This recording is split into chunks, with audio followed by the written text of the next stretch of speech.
I want to draw your attention to the fact that we have 4 panelists on stage who are going to be discussing what is the future for local clean energy for the poor. And the idea is that these are 4 people with tremendous amount of expertise from different backgrounds, academia, investment, non-governmental organizations, and business. And we're all asking them all to share with us a few thoughts about the future, about the forms of development necessary. And each of them is going to speak for about 5 minutes. And then after that, we'll open it up to a more general conversation with yourselves. So I very, very much hope you'll get involved in a few moments. But first of all, I'm going to ask Stephen Hunt. And Stephen trained as an engineer and has worked in the field of renewable and sustainable energy for a long time. He leads an international energy team at Practical Action Consulting, providing technical and capacity support to institutions working in developing countries. Stephen. Thanks very much. I think the great thing about the Ashden Awards, and why I think it's always really inspiring to come and listen to the award winners, is that they're pioneers. They're lead firms, if you like, in their sector. And what they do is they show what's possible. And they expand the kind of boundary of what's possible, and so demonstrate that it can be done. Some of them are leaders in their technology sector. Some of them are leaders in the use of the resource that they work with. Some are just leaders in their geography or their area in which they work, but they're drawing on a technology or perhaps a business model from somewhere else. So I think each one has something to teach us and shows that something's possible in a new sort of space or in a new technology area.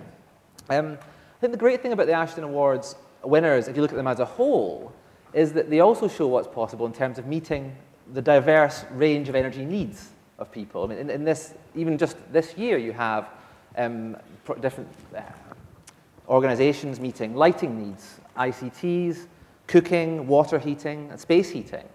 And in previous years, winners have also addressed cooling, and we have also energy for industry. So I think you start to see how different technologies, different strategies can be applied to that full range of energy needs, which is one of the things that Practical Action's tried to kind of identify a bit more structurally in the Poor People's Energy Outlook, which was one of the publications we produced last year. And I think what it shows is that people perhaps are not only going to need the stove, but they're also going to need this tough stuff, solar panel and light, and perhaps also a cooling solution. So I think while there might be winners and losers in the Ashden Awards tonight, what we actually want to see is really a step change in the number and the level of activity and the reach of organizations and companies just like those who are winning the Ashden Awards. And I think for that to happen, there needs to be a kind of a systemic change, really. It's great to pull out individual firms who are creating change in difficult circumstances. What we want to see is that happening much more widely. And I think that in order to think about scale and how replication can happen from these, I think we have to recognize that no organization operates in a vacuum. So none of these firms are innovative and they're pioneers, but they're also operating against a backdrop of the policy environment in their country, the regulations, the availability of standards, the availability of capacity and skills in their countries, and in their subsectors as well. Many of them have talked about the issues of the lack of financing experience and confidence that's held them back, and they've had to overcome that. If these are to be scaled up, if these businesses are to expand and more to happen, then those kind of systemic barriers need to be addressed. And this is, I think, where the business ecosystem point that Ganesh brought up comes in. How do you build that ecosystem? How can that be accelerated? And there's a certain amount that an organization can do as a lead actor, and there's also roles for government, there's roles for donors, there's roles for NGOs. I think that's what we need to apply ourselves to. Under the Pisces project, which DFID support, we've been looking at some of those sector developments. And for example, the improved cook stove sector in Sri Lanka. There's well over 3.5 million improved cook stoves in that sector now. But that's not a story of one organization or a story of one product. It's a story of a series of interventions, building up the level of capacity, the knowledge, the understanding, the awareness, which then has enabled that scale to continue. And for it to be a private sector end solution, I think what we have to recognize is it didn't start that way. And there's different kinds of money were available: research money, support to awareness, support to training, which then complement other kinds of capital that come in later. And I think the other thing that happens when you recognize the systemic nature of the change that we need to see is we need to think about how we can stimulate and accelerate that system. And that's where things like market development approaches, identifying gaps and barriers with the stakeholders as a whole comes in.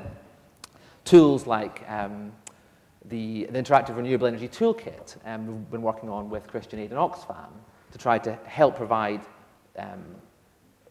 access to the tools and capacities that some of the Ashden Award winners have had to pull in is another sort of support to that development.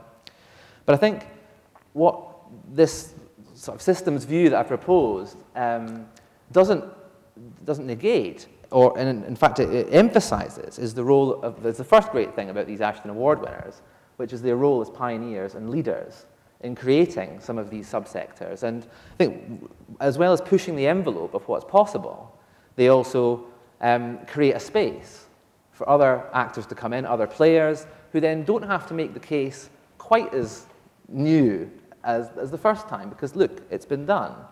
And perhaps there's already some capacity now, some people who have skills in selling solar panels who can now go and work for other people. And I think for an NGO like Practical Action, what we're looking at is that broader development, because we've got numbers of people without energy access which are in the billions. And so we need to see that kind of really a systemic shift if we're going to address what essentially is a kind of energy apartheid in the world, which is splitting those with and those without energy access. So I'd just like to congratulate all the winners this year. I think they're all winners just for being here. And I think that they act as a kind of call for further action, really by all of us and by all different kinds of actors, and as to be part of a movement for change on this issue. Thanks very much. Thanks very much, Steve. Our next panellist is Mike Mason, who founded Climate Care and leader in creating voluntary and compliance carbon offsets. He's a director of BioJoule, an enterprise aiming to make energy from bio-waste more accessible in developing countries. And you're an advisor, Mike, is that right, to the Maldives government? I am. Yeah. So Mike is going to tell us a little bit about his experience from all these very different parts of his career. Thank you, Madeline. For my sins, I'm currently advisor to the President of the Republic of the Maldives. And the Maldives, you might know because it's pretty. You might know because the President ran a rather dramatic underwater cabinet meeting to highlight the plight of the nation. And you might know because he has also publicly committed in front of the world and people like Barack Obama and Hu Jintao to make the Maldives the world's first carbon-neutral country. The target is 2020, and I unfortunately happen to sit in the hot seat.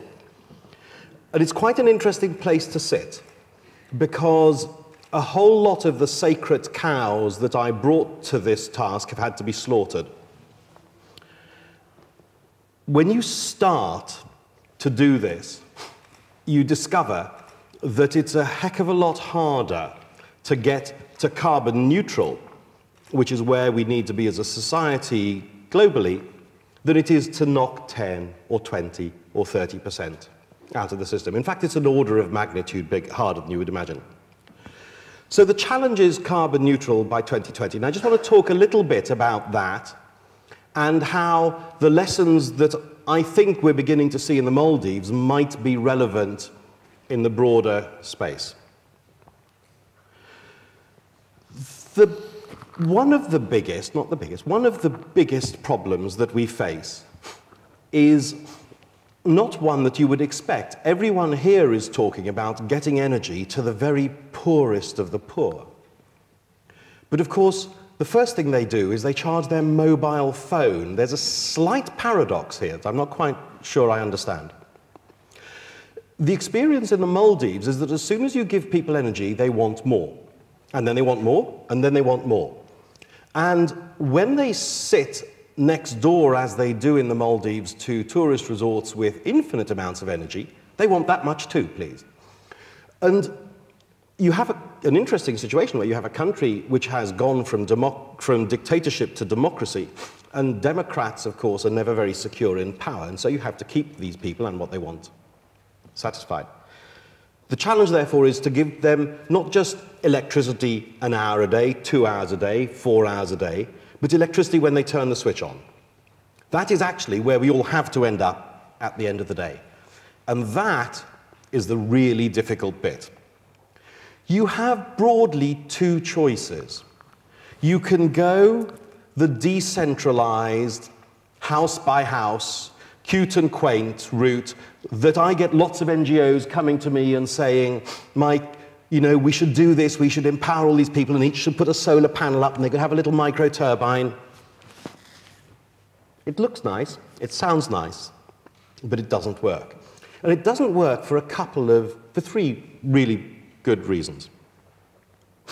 The first is, and these are people who are now connected to a diesel generator and are accustomed to paying for their electricity day by day. The first is, as soon as you give people a solar panel, they put it up and use it, and they provide themselves with electricity at retail prices during the day, and they put the onus on the grid, on the generator, to provide electricity at night. Well, that's all very well until you try to become carbon neutral, and so suddenly you put the entire cost of energy storage on the utility. And the cost of stored energy, energy from batteries instead of panels, is about twice the price of energy from panels. You get a whole market distortion, which you have to preempt in your thinking if you're going to go this route. The second thing is that it is very expensive to do 300,000 different deals to buy a bit of this and a bit of that and a bit of the other. The transaction costs are high, no one who is buying has any negotiating power. It's great where you've got corporations who have a triple bottom line objective and want to see a social outcome, but I promise they aren't all like that. So it's expensive for the households. And the third thing, and this is something everyone has talked about here today, or most have, it is the cost of capital. Renewables are all about capital. Traditional generation is all about the cost of the fuel. The cost of the kit to make the power is relatively small compared to the value of the fuel it will use over its life. For renewables, it's all about the cost of capital, and that is set the day you buy the piece of kit. And if you don't have the muscle that allows you to get your capital at the right cost, you end up paying 2 or 3 times as much per unit of electricity as you should. So multiply the cost of installation, additional cost, by the additional cost of capital, and you can find that the cost of electricity in reasonable quantities may be 2 to 3 times as high as it actually should be.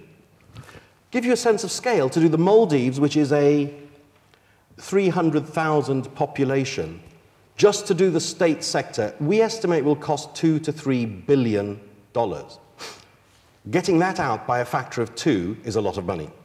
The alternative is to centralize it. And I know that there are a lot of people who will look at me and say I'm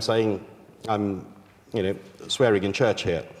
But actually, centralizing, and we're not really centralizing it more than doing island by island, but I'm talking about utility scale on an island, somewhere between 20 kilowatts and a megawatt. The first thing is technical. You can optimize the mix of sunshine and battery and wind in a way that you cannot household by household to get the cost of generating down. The second thing is, we hope to go out and negotiate as a nation with 4 or 5 suppliers, because our total solar panel requirement is about the full output of one of China's biggest factories. So we anticipate we will get very substantially lower prices by negotiating in bulk. And the third thing is that we will get the capital costs right down. So this is all about local or central, and I would argue we really need to be central. The only problem with that, and I will leave on this note, the only problem with centralizing it, of course, is that the institutional structures, the administrators, the government agencies, all manage to get in the way. So somehow You have to fix the institutional structure in order to make the centralized work. Thank you. Thank you very much, Mike. Our next speaker is Matthew Lockwood. And again, he has a career which has involved many different types of experience of the issues we're discussing. He's currently head of climate change at the Institute for Development Studies. Before that, he was IPPR's Associate Director for Climate, Transport and Energy, an academic on African politics and author of the book The State Therein, which was subtitled as An Agenda for International Action on Poverty, published in 2005. Matthew. Thanks very much, Madeline. I was asked to talk a bit about, okay, what are the policy barriers to scaling up the approaches we've heard about this afternoon? What's the future of local clean energy?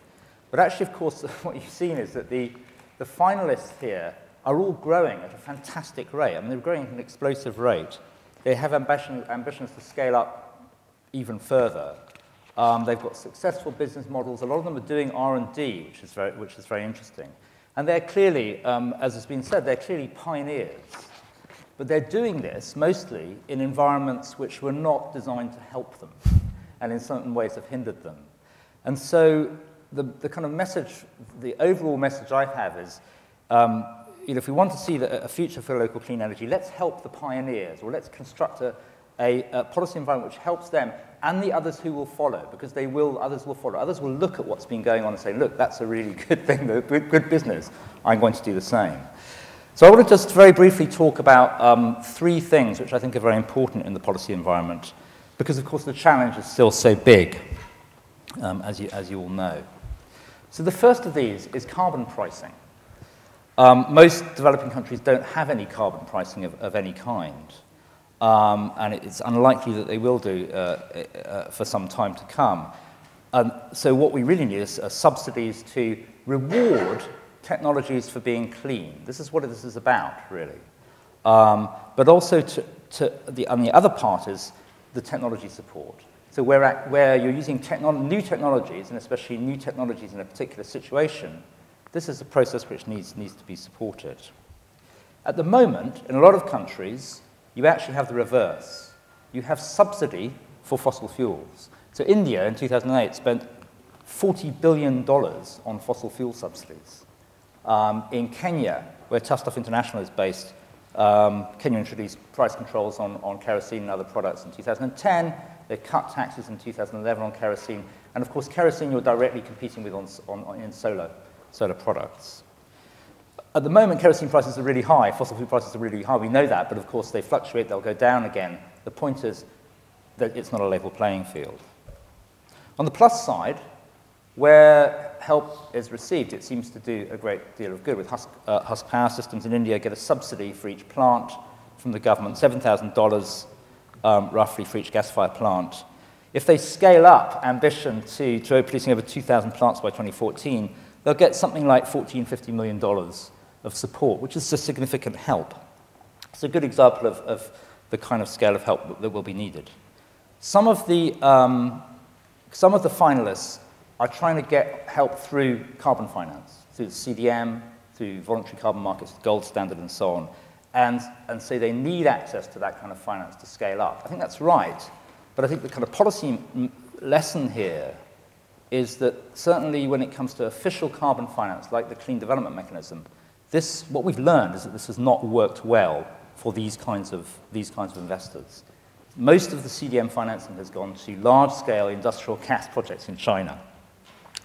It hasn't helped these kinds of investments, even though actually it should have been. I think there's a big opportunity to rethink carbon finance now, and hope that we get some carbon finance. I think it's not clear from yet whether we will actually see any serious money from the UNFCCC process at Durban, but we have a big opportunity here to make sure that small-scale projects that are scaling up in this way could really benefit, and of course, over time, fuel out fossil fuel subsidies. A second area is about electricity specifically, and it's about grid and off-grid. Policy is currently dominated by a big grid mindset. To have debate with Mike about whether that's right or not. But if you look, for instance, at World Bank energy financing, Financing for scaling up renewables, which is up to about 10 megawatts, there's a little over $300 million available for that at the moment, compared with over $13 billion worth of World Bank energy financing, which almost exclusively goes to large on-grid investments. But the point is that the grid in Africa, certainly, and also even in India, for many years has failed to reach many of the rural poor and even the urban poor. It's been incredibly unreliable, and means lots of firms are having to buy diesel generator sets. And crucially, in remote areas, in a lot of rural areas, big grid investments are simply not economic. People are too dispersed, and it's going to remain unattractive. And the example of Bihar is very good, actually, where Hus Power Systems is working. You've got rapid economic growth, a need for electricity, but grid planning and implementation is very slow. As a result, you've got a multiplication of mini-grids. There's a huge opportunity here, especially for biomass, I think, because it provides a very good base load. But expansion of mini-grids and expansion of renewables in mini-grids does need a facilitative framework for mini-grids. Licensing not getting in the way, clarity and stability on technical standards and so on. I think there's growing recognition of the importance of mini-grids, not only in India and Peru and Ecuador recently, there have been good frameworks adopted. So I think we're moving in the right direction, but there also has to be this, an acceptance that actually in a lot of countries, mini-grids are the future, not big grid. Final point, final area, which I think is really strongly shown by the discussion today and by the presentations, doesn't actually have anything to do with carbon at all. It's just the wider policy environment for running a small business, and one which we're trying to grow in developing countries. First of all, you need a macro environment which is giving you support. On taxes, you need stability, you need predictability. On taxes, on currency, especially if you're buying stuff from abroad. But also you want infrastructure. If you want to get to rural markets, you need roads to get there. I think the Aga Khan example shows that very clearly. Or if you're moving clay stoves around, you want to make sure that you can get them out there and not break and so on. The second, which came up repeatedly, was access to finance. Lots of discussion on that. I don't think I really need to say very much about that. And I think in the absence, if it's not realistic to get local financial markets working well, venture capitalists and so on, then we do again have to look to global carbon finance.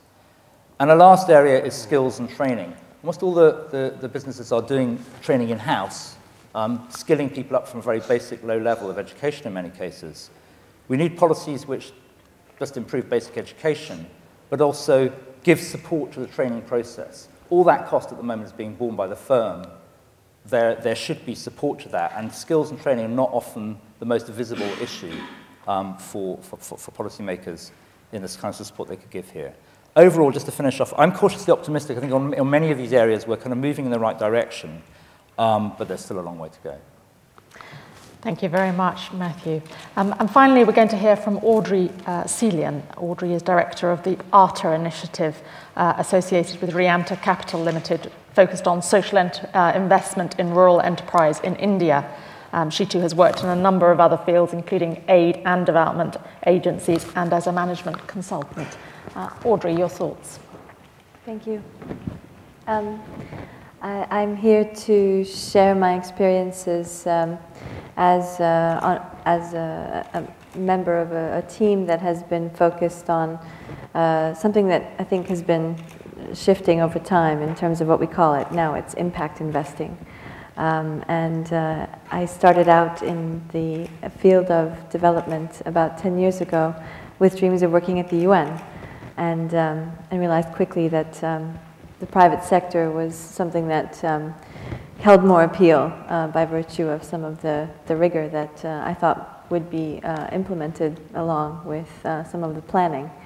I have been working for a single family office as an investment advisory structure to a family trust.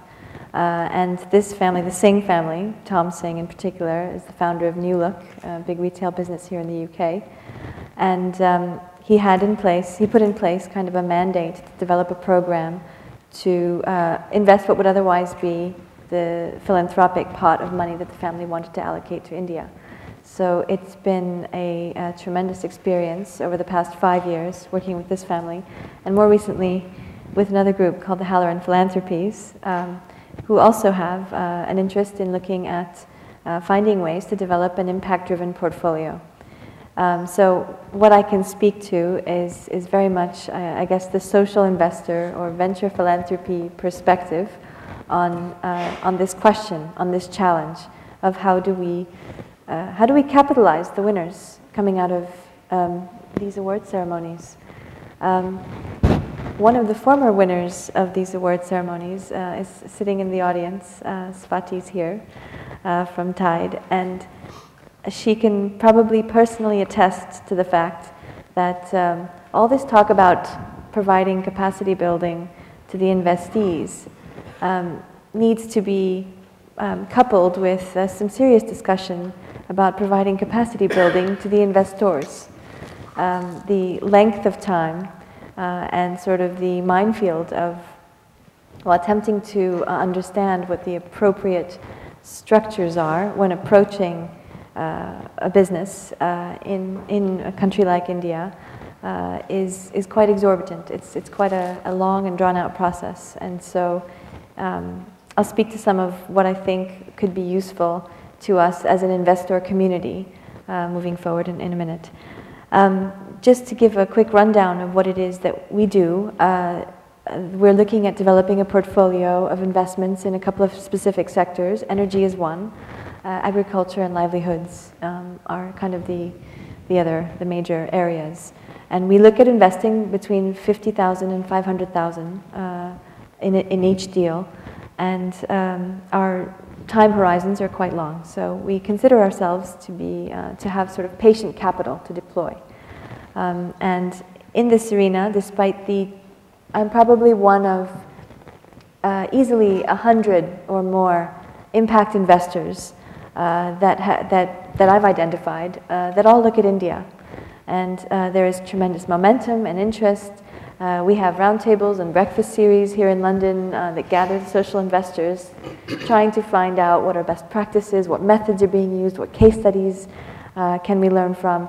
On the whole, across the board, I think we all can pretty much agree that there's a lot more talk than action because of the challenges inherent to understanding and achieving comfort with the businesses that we look at. Naturally, the risk profiles on this type of deal flow are off the charts. So that some would argue should be countered by a healthy appetite for the risk, given that most of us are deploying what would otherwise be philanthropic capital. But somehow, those involved in behavioral finance will attest to why something clicks in the brain when the word investment is used, and suddenly the risk appetite is very, very different. We have, as part of the ARTHA initiative, attempted to build a tool that's a closed domain social network type of tool that would help those of us looking at pretty much the same deal flow. It's an unbelievably tight network and an unbelievably small number of deals that actually make it to the radar screens of those of us who sit on the outside the country. So we all think we're doing something very cool, and we all think that we have, our special contacts, and we all have, it happened today over lunch again, where it's just simply often left to the serendipity of bumping into each other, sitting next to each other, where we discover that, well, yeah, you're looking at that deal too, and what have you done the due diligence, and what's the how's that looking for you? It's an unbelievable amount of fragmentation that contributes to what are very, very high transaction costs in trying to complete this type of work. I just want to mention one final thing that I think has come out of a lot of discussion with fellow investors, and coming from the background that I do, which is sort of UN and USAID work.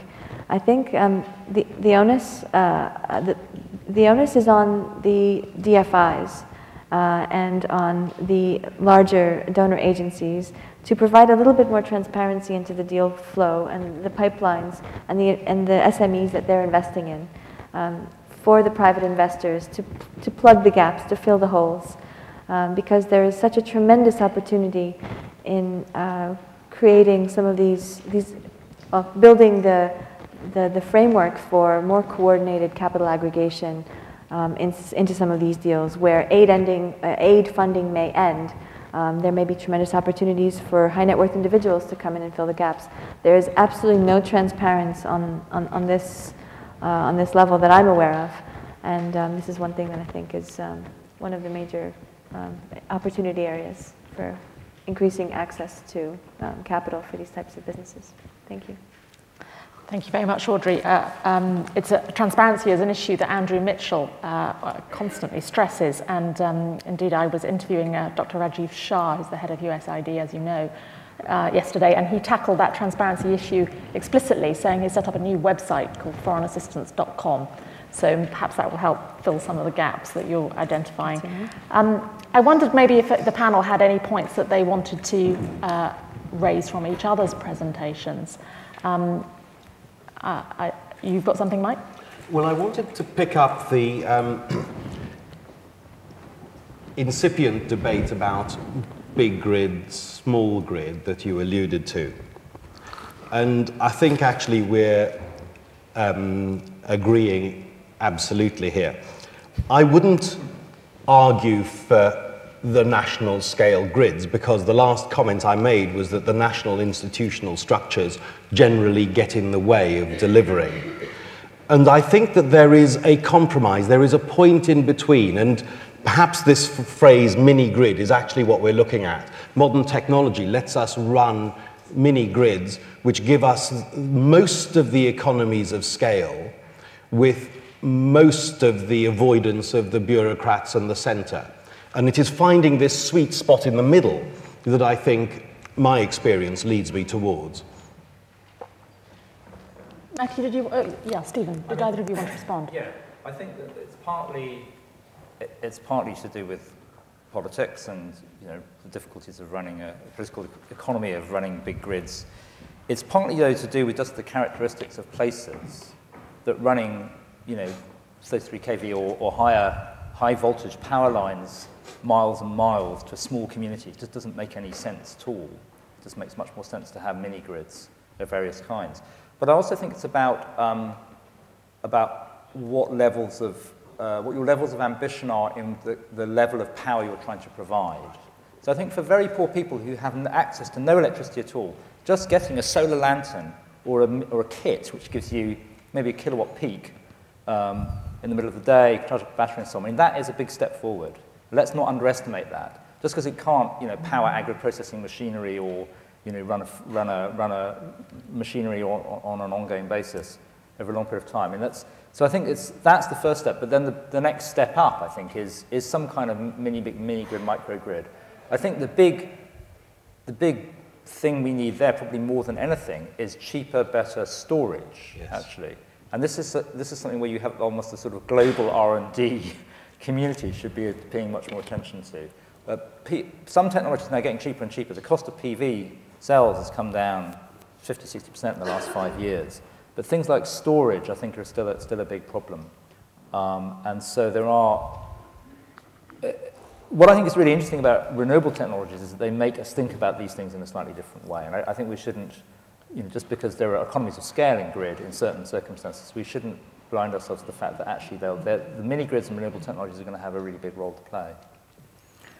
Matthew, I had a question that as I was watching the film about Tough Stuff, these are really quite accessibly cheap products, and perhaps Stephen can help. Well, you shake your head, so maybe that's the answer. But compared with the spread of mobile phones in Africa, why has mobile phone technology spread so fast and required almost kind of no sort of NGOs and philanthropists to get it absolutely spreading like wildfire, whereas these kinds of energy products seem to be much, much harder to get take-up? Well, I don't know if they are. I mean, these businesses are growing really fast. People are buying them. I think that, I'm just saying, I mean, the reason why I was shaking my head was that obviously PV is still it's the capital cost problem. But what's great about these examples is that people have cracked that problem with microfinance, either working with NGOs or through their own, with the money box and so on. So I think that actually that's not a barrier. Anymore, so we're on the cusp of a really dramatic expansion. I think potentially, yeah, and I think that actually, especially with the solar stuff, there's and maybe with the stoves, that there is a mobile phone type model out there. And it's, you know, the phones, people buy the phones because they want them because they're giving them something that's useful. Sometimes it's a business thing, but increasingly, and obviously the phones is a network effect as well. The more people have phones, the more useful it is for you to have one. So that's not quite the same with fuel stoves and PV. But I think that as long as you can make the thing cheap enough for people to buy through microcredit, then it's okay. I think the problem for people is at the other end. It's getting the finance to grow the business. That's where the bigger problems seem to be coming through for people, where they're having to look for bespoke solutions. I think, you know, in an ideal world, in all developing countries, you'd have a really good banking sector. What you need actually in developing countries, because there's lots of new things going on, is a banking sector which is, has lots of venture capital in it. But of course you don't get that. So, Mike, one thing I understand is that you're involved in clean energy projects in Kenya as well. I wondered if you could talk a little bit about what those are. Okay, so we've got some projects in Kenya and Ghana, actually. And here, what we're doing is taking companies which think of themselves as energy consumers, agro businesses, providing all of the fruit and vegetables that come pre-packed from Kenya to Sainsbury's and Marks and Spencer's and the like. And they're an interesting example of the grid, no grid story, because what we're doing is basically we're taking these companies and turning them from energy consumers and importers to energy exporters, because they've all got waste biomass, and we've heard a little bit about waste biomass. The problem with waste biomass is you have a lot of biomass where you haven't got many people, by and large, and vice versa. And so you then have this problem, which is, and let's take Kenya, you have a huge wind resource in the north where there are no people. You have huge amounts of biomass in Western Province where there are people, but there aren't the big industrial loads. You have huge loads in Nairobi where there isn't really space for the kinds of physical-sized plant that we need and the space required to grow. And so to become, and of course we also have the geothermal. So to become a renewable energy economy, and this doesn't address Sarah's big issue of addressing the very poorest, but the economy as a whole. To become a renewable energy economy, you simply have to shift electrons in very large quantities from the places where it is cheapest to make them to the places where you need to use them. And so to get a good economy working, to get a country out of poverty, you need to have a decent industrial base. And to do that, you know, I think you're going to have to recognize the fact that you need a big high voltage grid to get it around. Once you've got that, then the question is, how do you address the people? Do you try to fill them in by adding them to the grid, or do you try to fill them in with mini grids? Our problem in Kenya is not that we cannot make electricity for substantially less than the price at which you buy it. Our problem is that we can't make it in the place where you want to buy it. And so we are finding ourselves reduced to going to China to get gas separation and cleanup and compression technology to haul gas from the Rift Valley to Nairobi to generate electricity in Nairobi. It's a bit of a silly way to have to do it. And the place where we're generating electricity is right next door to a KPLC substation. But there is no regulatory framework in place to let us put it in one side and take it out the other. The issue is neither the technology, nor in this case the money, nor the existence of infrastructure. In the case of Kenya, the problem is a bureaucracy which is not committed to delivering what everyone around here probably wants to do. Right, some questions from the audience. There's a gentleman right in the middle of the room. I don't know where the microphones are. If you could just let us know who you are. Thanks. Kieran Stobb Finance. We've done a bit of work with UN Energy, particularly. I'm just looking at the title, What is the Future for Local Clean Energy for the Poor? 2012 is the UN Year of Sustainable Energy Access for All. Discussed at the last UN FCCC meeting was the $100 billion Green Fund. And obviously that's going to have a massive impact on the developing world. I think every one of the presentations we just heard from have really emphasized how important finance is in getting scale up and getting energy rollout to the poor. So I'd be really interested to hear the panel's suggestions on how we can make this green fund work, and particularly from the investor viewpoint. Thank you. That sounds like such a big question. I think we'll just try and tackle it straight away.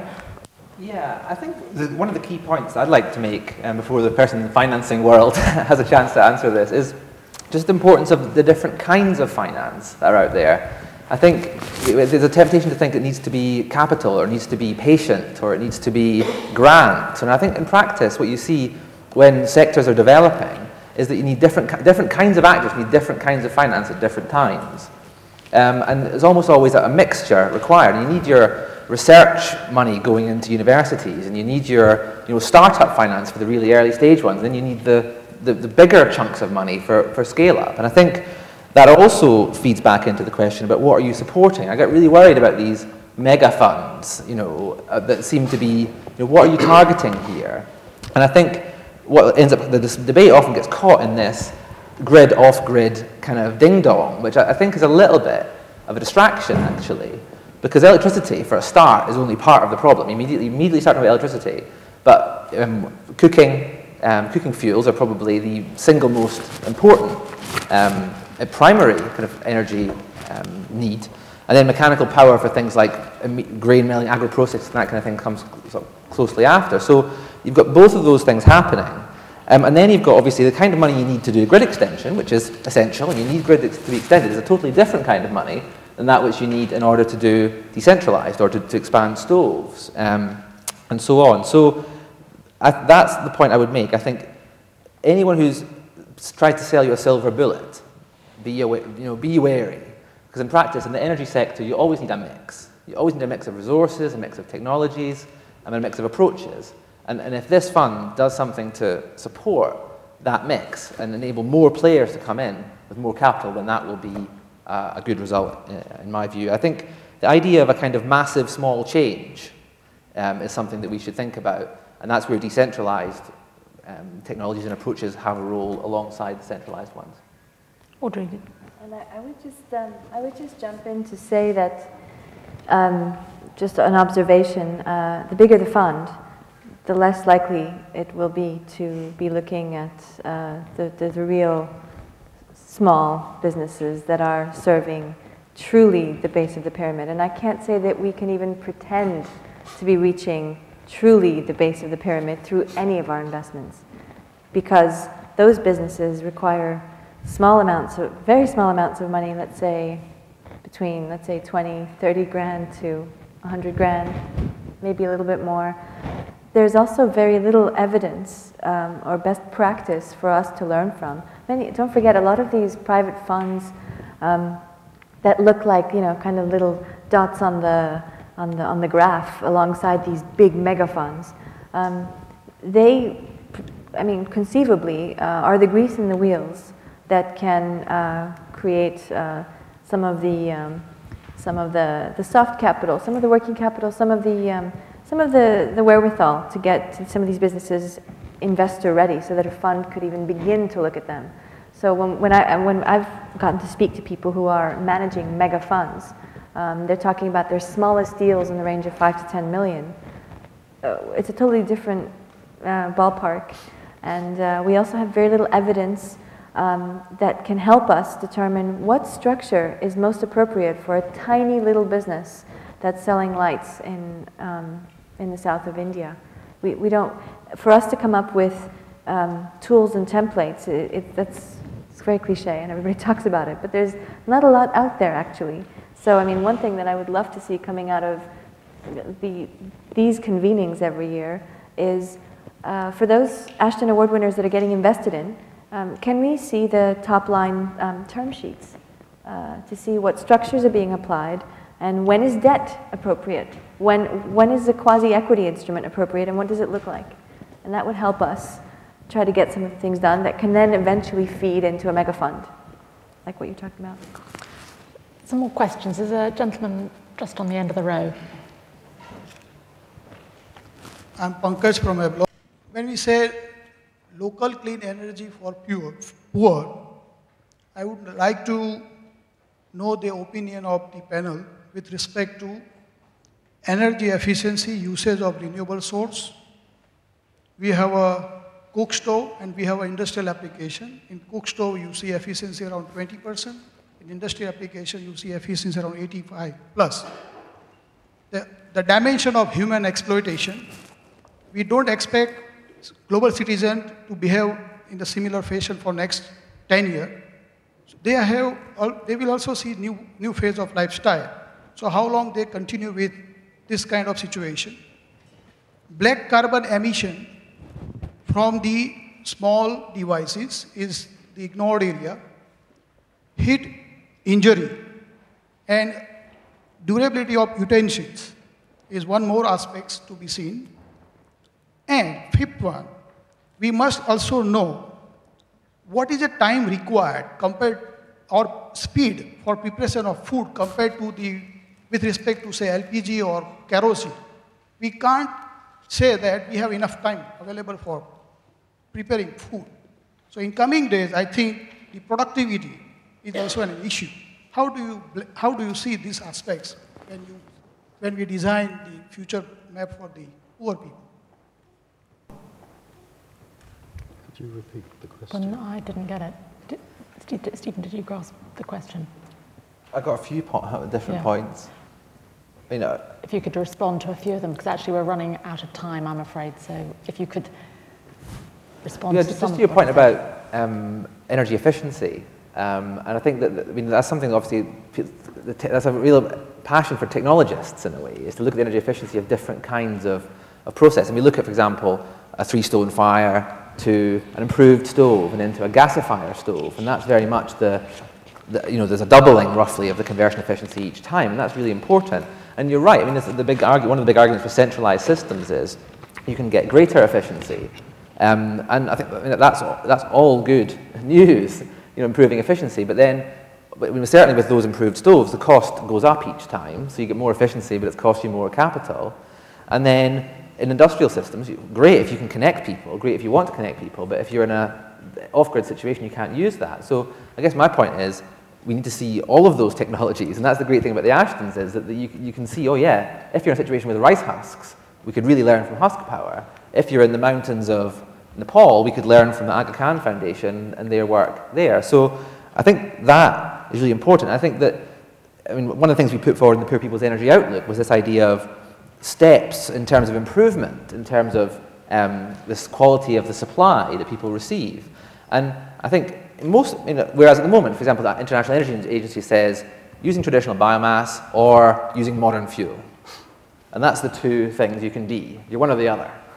So you're either using LPG gas or you're using biomass. But what we actually see is a whole series of levels of improvement in terms of using an improved stove, using a more processed fuel, having smoke extraction, those kind of things. And then also, we look at things like the potential for ethanol as a household fuel, dramatically cleaner. And I think what you have to recognize is that each one of those options will suit a different kind of person in a different kind of situation with a different kind of budget. And so I don't think we have to, it's too difficult for us to choose which one's the best, because I don't think we actually have to, because really the people will choose for themselves what they can afford and what works for them. Great. I'm afraid we haven't got time for any more questions. I'm going to ask the panel very, very quickly, very briefly, to sum up what would be their top recommendation, i.e. top policy innovation, what would you most like to see happen? If you could just reduce that to a one-liner. Mike, can we start with you? There's one place to throw a whole lot of money, and that's technology. If we solve energy storage problems and get the cost down and the desirability of the products up so that they're as desirable as mobile phones, we can all go home because people will rip them off the shelves. Audrey. I might add to that and just mention that from the investor perspective, better understanding of the services around the technology and the business models that are more investable than others, I think, would be useful. Sharing models, sharing information, and mapping the investor space. Stephen? picking one is, Yeah, is sorry, almost an impossibility. it's one. I think focus on accelerating energy access ecosystems. That's the ecosystem in which these organizations live and work on how you can improve those conditions for them to flourish and replicate. That sounds like saying a lot of things in one sentence, so well done. Matthew. I'm a bit like Mike. Spend money on technology in quite a broad sense. So it's not just the solar cell, but it's how it's packaged up in, for instance, in the tough stuff thing. And I think this 100 billion is not going to be 100 billion. It's not going to be 100 billion. If we're lucky, it might be 5 billion. That makes it even more important how we spend it. And I'd like to see a big chunk of that, or a chunk of that, go to a kind of venture capital type mechanism precisely to fund the kinds of companies that we've heard about today. Thank you very much. That was a hard task and you all did it very, very well indeed. So many, many thanks for your questions over the course of the afternoon. Lots of very interesting points have come up and I'm sorry that we didn't get more questions in. And I'm going to leave it there. Please, thanks to our wonderful panelists and the finalists earlier in the afternoon.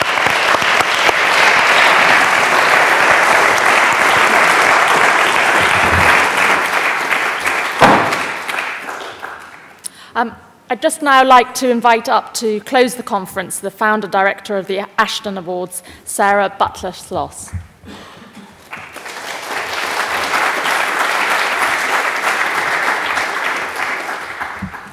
Thank you very much, Madeline. Thank you very much to our panelists just now. Thank you, Madeline, for chairing an excellent afternoon. It's been really, really fascinating. It's now my task to kind of sum up and wind down the day, which is not an easy thing. No conference can be great without great participants, and I really wanted to say thank you to all of you that have been involved, but mostly thank you to our finalists, because they are the inspiration. They're the inspiration behind the awards. They're the inspiration for why we're all here today. They are bringing really true win-win-win situations to development, to improving people's quality of life, to the poor, to moving us towards a low-carbon technology and low-carbon economy. What I'm going to try and do today, now, is just to say a few words about the UK and what came out of the UK, to then say a few words about what came out of the international afternoon, and round up as to how Ashden wants to move forward and how we can take some of the ideas today forward. I think the key thing, there's huge parallels between the UK and the international.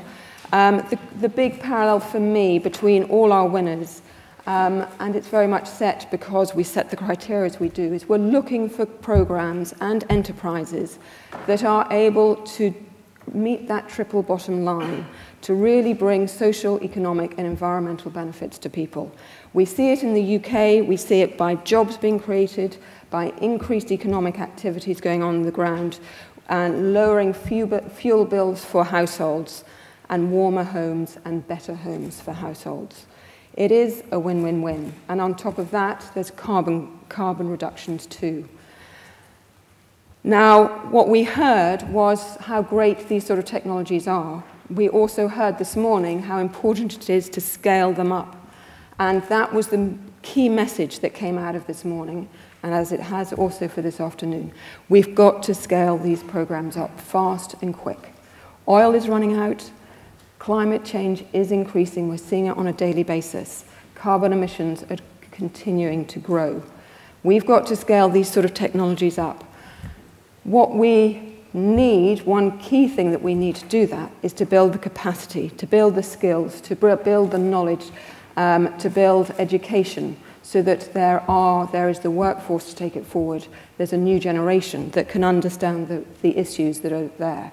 What we see in our winners, several of our UK winners, is a secondary school program that is reducing costs of the school for its energy and educating a new generation on energy management. We see it in a college, the Centre for Alternative Technology, that's increasing training for a new workforce moving forward. And we saw it in the behaviour change shown in transition towns in Totnes. in order to encourage the day-to-day business of living a new and sustainable life, and how you get that, how you grow that. I think with all of those things, you need to have that structure, that encouragement to grow, and that's what is lacking from the government and from the society we're in at the moment. We've got to find a way of encouraging and increasing the impact that we're seeing through these great entrepreneurs and pioneers, and we need to change the structure. We need a new mindset.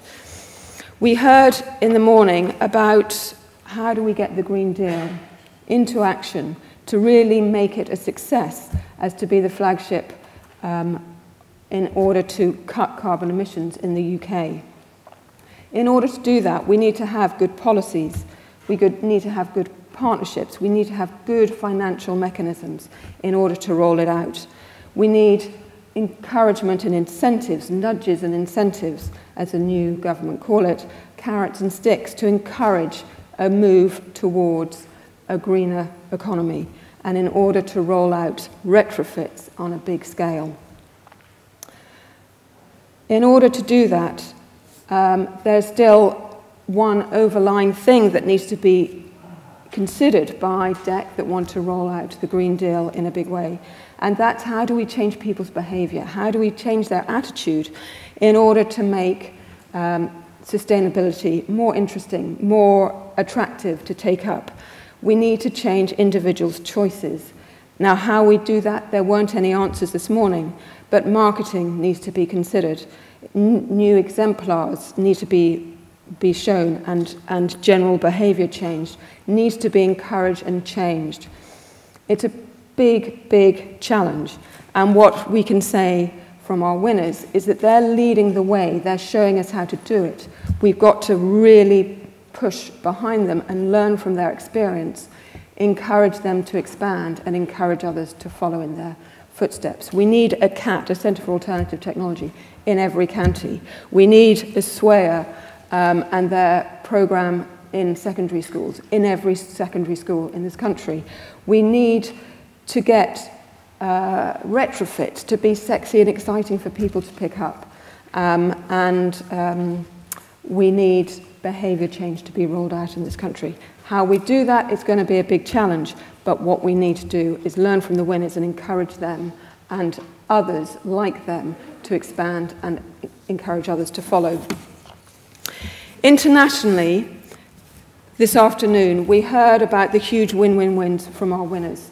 That the win-win-win here is reducing poverty, it's increasing livelihoods, it's improving health, improving education, and it's improving livelihoods. It's lifting people out of poverty, improving the environment, and also improving economies.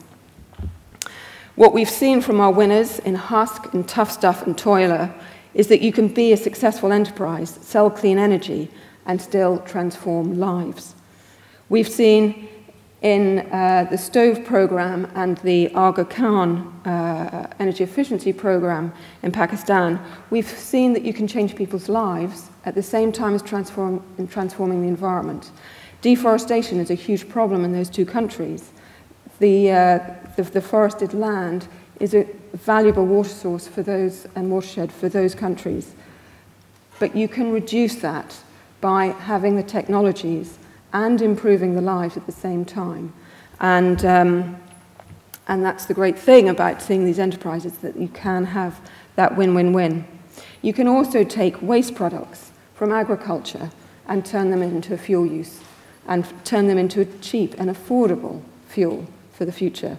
So there is hope, and there are, from our winners, great positiveness about how we can see the future. It would be a very exciting future if we can see these sort of winners and these sort of enterprises rolled out in a big scale. But it ain't easy. And as we've heard from the panel discussion, it's not an easy task to roll these out. We need good finances, financial systems. We need a whole new systematic change, an ecosystem change, so that it enables these enterprises, the triple bottom line enterprises, to grow and to expand, and so that others can follow the pioneers. And it's not going to be an easy task at all. It's a very, very big challenge. We've also had the discussion this afternoon about the decentralized versus centralized system. We've got to find a way of bringing those two together so that they can work well and appropriately in their own ways. And I think there are many lessons to learn today. My message really back and answer to some of the challenges is it's very, very important to learn from those people that are doing on the ground. What the Ashden Awards tries to do is hold up the champions, the pioneers, and show what's possible. We need to learn from those innovators so that tomorrow those innovators can be mainstreamed. And I think there's huge value and importance of learning and helping our pioneers grow, but also encouraging others to follow them. It's certainly what the Ashden Awards tries to do as much as possible. We have a support program that grows our winners.